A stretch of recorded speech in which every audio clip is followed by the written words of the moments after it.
Well, hey, Math 8 students, hope you guys are doing well this week. I know it's kind of crazy just being stuck inside and still going here with school. But hopefully this video will be helpful. We're going to do our midweek feedback here, going over some of the most difficult questions from Monday, Wednesday, and Friday's assignments this week, at least so far, according to your guys' the statistics so far I've seen just from you guys completing the assignments. And hopefully this is helpful just to go over the hard ones as well as just kind of explain, even just in kind of more verbally, just what we're doing this week. And kind of what the key concepts are to understand. So once again, midweek feedback here for April 20th through 24th.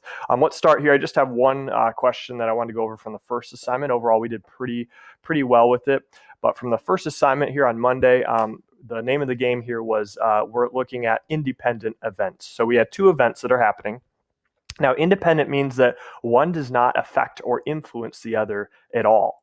So like, for example, if we have flipping a coin and rolling a dice, if you think about it, what I get on that coin flip, like say it being a heads or it being a tails, has nothing whatsoever to do. No impact, no influence whatsoever on what the chances are for maybe rolling a 3 on the dice, right? They're completely separate. One doesn't really affect the other or influence the other. So that's independent events. So basically you just find the probability of the first event, probability of the second event, then multiply them together. Always reduce if you can, to reduce your answer, and then you should have it. So here we've got a die is rolled and a spinner is spun.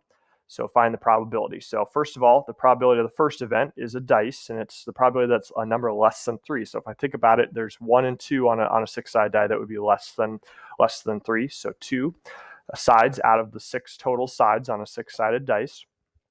Okay, we're going to multiply that by the probability now of the second thing, which is spinning a consonant on this spinner up here. So if you look up here, B, C, and D would all be constants. A wouldn't because it's a vowel. So it would be 3 numbers or constants out of the 4 total letters up there. So we would have 3 over 4. Now here's where it's good to look and see if you can reduce or cross cancel even before you multiply. Like right here, just looking at this, I'm noticing right away 2 over 6. I can reduce that, right? That would just be 1 over 3, right? 2 over 6 is the same as 1/3. So that will kind of help just as we're multiplying. We'll have smaller numbers. We won't have to reduce later on, which is typically harder if you're trying to simplify that fraction later on. So that's always kind of a good thing to look for here. So otherwise, to multiply fractions, remember I would take my two numerators here. 1 times 3 would be 3. On the bottom, 3 times 4 would be 12. So I get 3 over 12, and then if you think about it, we can actually still reduce that a little bit. So 3 over 12, divide them both by 3, you would get 1/4, which would be the answer here for this first question. So that was Monday's assignment. Let's move on to what we were doing Wednesday here. So this is the second assignment. And for this one, we moved on to what we called dependent events. So dependent, of course, opposite of independent is dependent, is the fact that whatever happens with the first one affects or influences the probabilities for the second event. So a great example of this is actually not the one we're looking at right now, although it is dependent events, but would be something like, I think there's a couple questions that dealt with, what if you have like a bag of chocolates? Like let's say you got a package of M&Ms, right? Who doesn't love an M&Ms? So you got a package of M&Ms, and let's say you want the probability that you picked like a red M&M out of the bag. And so there's a certain number of red M&Ms in there. There's a certain number of total M&Ms in there. So you take a red M&M out and you eat it, right? You don't put that M&M back into the bag. You eat it. It is no longer in the bag. So if you were to then to pick a second M&M, the probabilities of are changed. They're affected a little bit, right? There's 1 less M&M, so the bottom of the fraction is going to be 1 less. And then if you want a probability of picking another red M&M, then there's 1 less red M&Ms in there. So kind of thinking about some of those things. So in this case here, this would be some problems here that deal with dependent events where one influences or changes the probability of the second. So with this one here, we're going to go over a couple of the questions that were a little trickier here. So probably 4, 6, and 7. We'll probably spend most of our time with this. So first one, the probability there on number 4 is that you would pick a red one followed by an orange. So a red one would, first of all, there's 5 red cards. So that would be a 5 over, and then I have to figure out how many total cards there are. They didn't tell me this time, but if you add them up, 10 plus 6 plus 9 plus 5, you should get 30. Okay, we're multiplying that by the second fraction here. We know then to get an orange card, we know it's not replaced. Remember, that's the key here to seeing that it's dependent, is that you didn't put it back in. You kept that card out.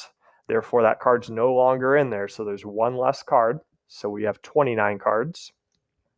But we are assuming that the first one we took out was a red one. So we still have the same number of orange, which is 9. So we can put 9 over 29 for that. Now, kind of like we did on the last one, I'm going to look to see, first of all, vertically. I do see a 5 and a 30. That would just be 1 over 6. And then also, we didn't do this on the last one, but it's also then good to look diagonally as well. You just can't cancel horizontally, right? You can cancel or reduce vertically or diagonally, but not horizontally. So in this case here, if you see, we have a 6 and a 9. So cross off the 9 and make that a 3. Divide them both by 3. Cross off the 6, put a 2. That kind of helps us a little bit. Now on top, we've got 1 times 3, which would be 3, over top of 2 times 29, which would be 58. So we would end up with 3 over 58 as our answer. All right, next one here. I almost drew right over it here, but 2 cards, the probability that for number 6 here, 2 cards that are not orange. So there's 9 orange. If we look up there, there's 9 orange. So the ones that are not orange would be the other 21. So we're going to do 21 over 30. We have a new, we put the earlier problem, we put those cards back in kind of idea. So we're back to 30 cards. Our first draw here of the card. We reshuffled them up, did all that. So we've got 30 cards, 21 of them are not orange. And now we also want then probably then that the second card that we would draw is also not orange. So we're down to 29 cards, but not only that, we're down to 20 cards overall that are not orange because we already drew one out. So, and we didn't put it back. So it's down to 20.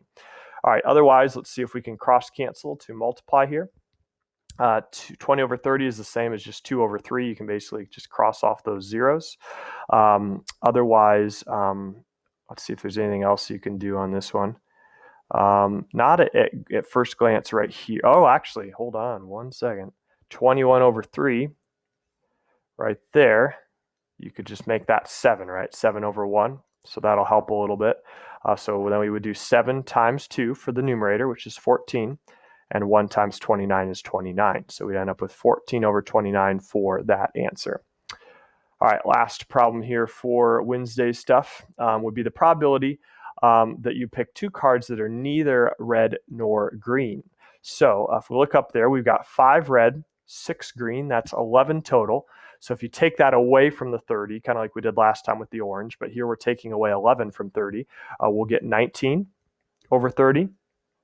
And then we want the probability that it's a second card that's not red or green. So we're down to 18 because we already took 1 out, and we already took 1 card out. So we're down from 39 or 30 to 29.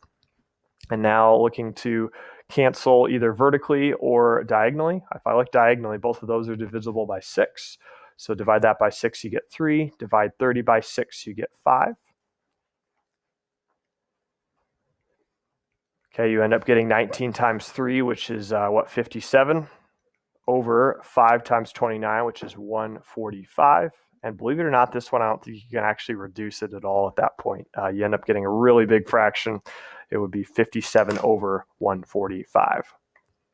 All right, we'll finish with just 2 quick questions here from Friday's assignment. I know a lot of you haven't done Fridays yet because it's still Thursday, but I just want to get this video out in good time.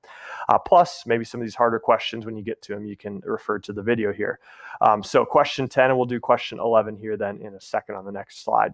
But for this one here, we've got a bag of marbles that contains 4 gray, 4 black, and 5 white. And we want the probability of picking a gray marble followed by a black marble. But notice, and here's the key, without first replacing. Okay, that right there is the key for Friday. Because Friday, the idea is that we put together what we did Monday, the independent, with what we did Wednesday, which is the dependent. And we're going to now put those, kind of mix and match those, kind of randomize them on just one assignment. So you have to decide, is it independent or is it dependent, and then calculate it accordingly. So with this one here, we have to decide, okay, is it independent or dependent? But what you're going to get that from, the key here is to see, are they replacing what you took out? So here, notice it says without first replacing it. So when you take out that marble, kind of like the chocolate, the M&M that you eat or something, you're not putting it back in there. So you're taking out the marble, then you're selecting a second marble. So the probabilities are going to be shifted. They're going to be changed. Therefore, that would be dependent, right? The probabilities of the second marble coming out depends on what you picked for that first marble that came out.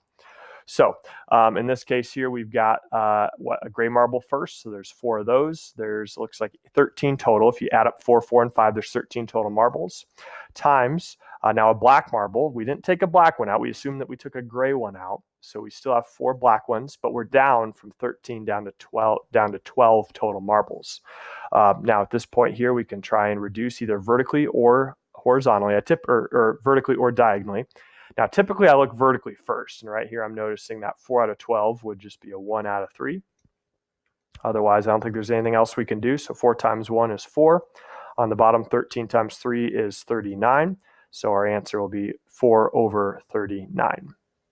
All right, last one here. This is also from the third assignment here. This is question number 11 from Fridays.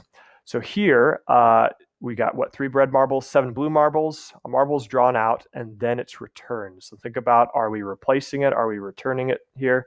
In this case here, we are returning it. So we're taking something out, but we're putting it back in, reshuffling, making it a blank slate again. So we're back to the same probability it was with whatever the first one was.